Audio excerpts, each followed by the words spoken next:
اور قربانی کے اونٹوں کو بھی ہم نے تمہارے لیے اللہ کے شعائر مقرر کیا ہے، ان میں تمہارے لیے فائدے ہیں، تو قربانی کرنے کے وقت قطار باندھ کر ان پر اللہ کا نام لو، پھر جب پہلو کے بل گر پڑیں تو ان میں سے کھاؤ، اور قناعت سے بیٹھ رہنے والوں اور سوال کرنے والوں کو بھی کھلاؤ۔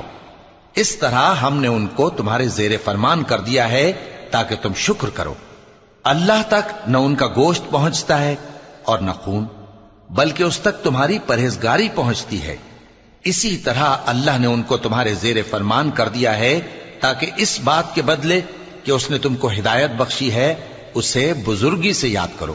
اور اے پیغمبر، نیکوکاروں کو خوشخبری سنا دو، اللہ تو مومنوں سے ان کے دشمنوں کو ہٹاتا رہتا ہے۔ بے شک اللہ کسی خیانت کرنے والے ناشکرے کو دوست نہیں رکھتا۔ جن مسلمانوں سے خواہ مخواہ لڑائی کی جاتی ہے ان کو اجازت ہے کہ وہ بھی لڑیں